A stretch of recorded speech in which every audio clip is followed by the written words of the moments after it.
Needed more guards.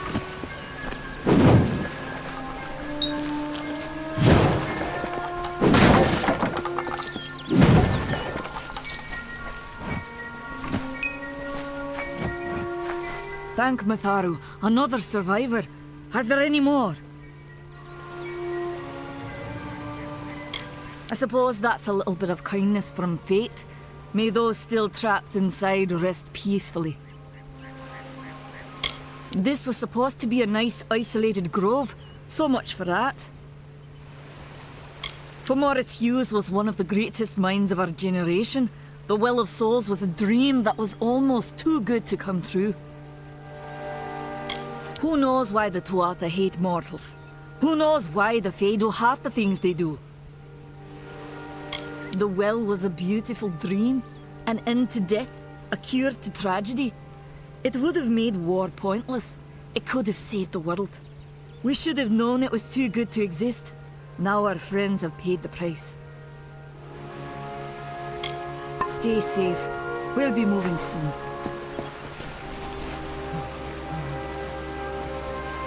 Another survivor? But I've never seen you in the tower. Were you one of the professor's assistants in the downstairs projects? Did he escape with you? That sounds like him. Professor Hughes was very thoughtful. I mean, he is very thoughtful. I'm sure he found a way to get out. He must have! Allestar is remote enough that we don't get a lot of visitors. And with our research, fewer visitors means fewer questions. Oh, you mean Agarth? He visits Hughes every once in a while. I never could figure out why they got along. He's friendly enough, if a bit odd. You should be able to find him in Gorhart, just down the road, past the ruins. You can't miss it. We all knew Fomerus was a genius, but I'll admit, even I had my doubts about him being able to bring the dead back to life. Guess the Tuatha weren't very pleased that it worked. I just don't understand the Tuatha. I mean, most Fae aren't violent. The wild ones can be, but no more than any forest animal. But the Tuatha are some sort of cult among the Winter Fae. Before they invaded Erythel, no one could have imagined the Fae ever marching to war. Brilliant idea, the Well of Souls. Plucks dead people out of the ether, rebuilds their body, and brings them back to life. At least that's what it was supposed to do. Guess we'll never know if it worked now. We should be safe here, at least a little longer. I saw you fighting there. We could have used more of you. Did they really have a troll? I don't know how the Tuatha found us, but if they had a troll, it couldn't have been an accident. Fate was kind to collapse that doorway behind you, or they would have chased us into the Glade. We started building here when they found Prismere in the mines nearby. Never thought we'd see Tuatha this far out west, though. Fate weavers? Ah, charlatans. You swears by them. But I'll be damned if I trust my future to some cards. Hughes ran off, you say? I wouldn't worry too much. The old man's tougher than he looks, and he's always got a plan. They're technically a type of wild fae. Related to the fae of the summer and winter courts, actually. Dangerous enough in the wild. The Tuatha also use them in their army. I never did trust Fae to begin with. Well, those Tuatha are the worst sort.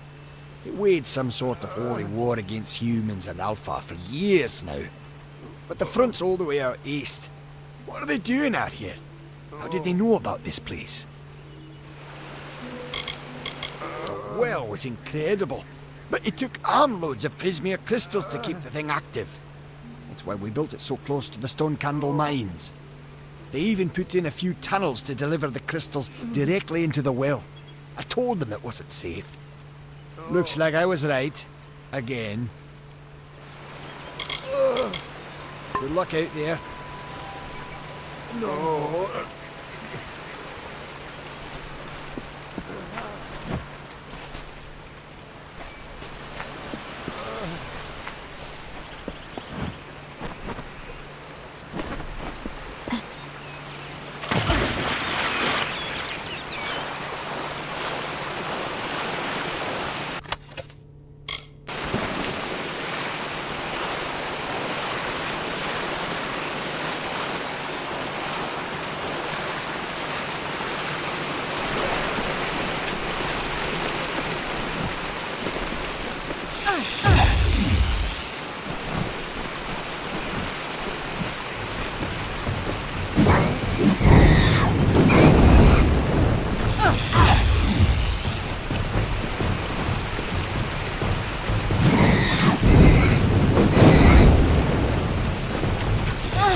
You!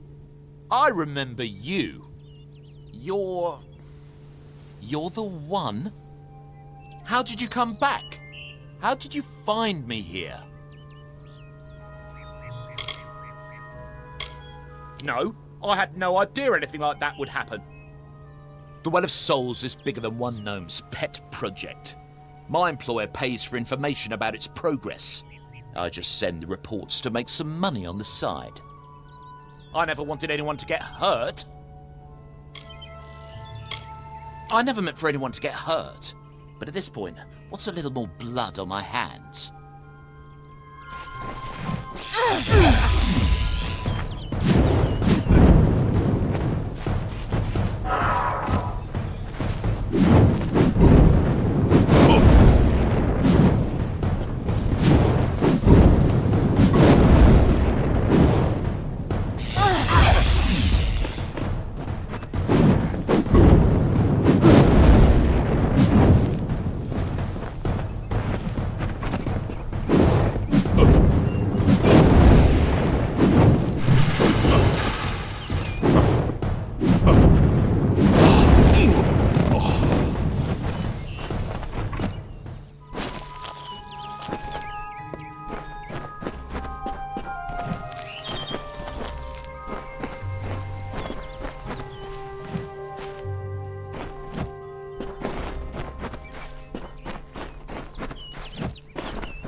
You've come from the tower, haven't you?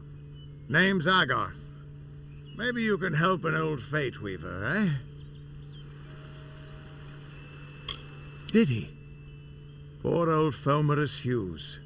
He respected the way the world works. What a shame. He's probably dead by now.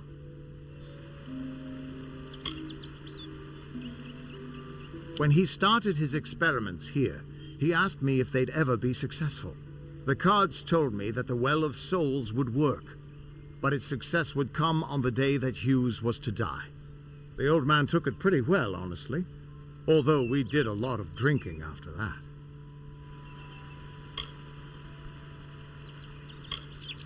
I wish I could, but times are tough.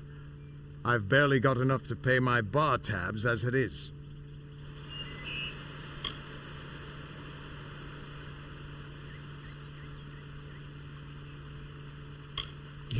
You're the one. Then that means it all makes sense now. The cards this morning. I drew the Gravedigger, the Running Man, and the Beast. Prepare yourself. They're coming.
What?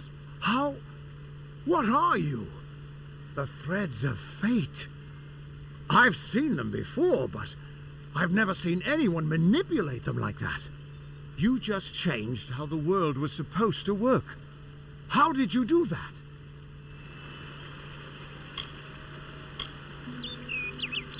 You just... Fate is the will of the gods. No mortal should be able to change it. How is that even possible? Come here. I'm going to do a reading. You might be able to change the threads, but fate will still have a plan for you. I promise not to tell you if I see your death.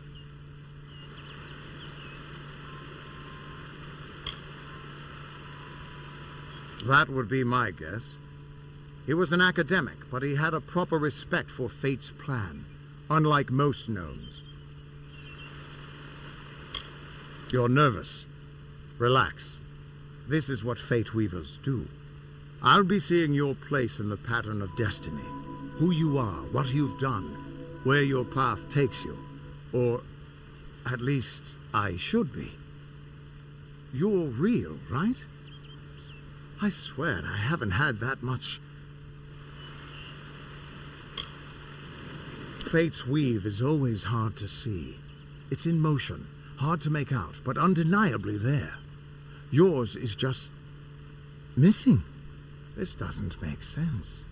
All mortal creatures have a place in the pattern. You should have one too, dead or not. If this is true, and I'm not saying I believe it, then your path is yours to determine.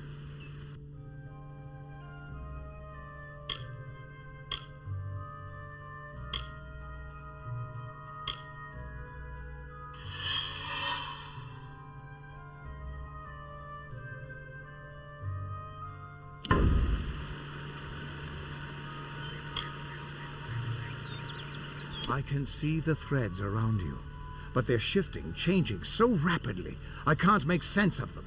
Normally the threads would guide my hand to the cards, and I'd use those cards to see your pattern in the weave. But it just didn't happen. They wouldn't focus. So either there's something wrong with me, and there isn't, or there's something very wrong with you.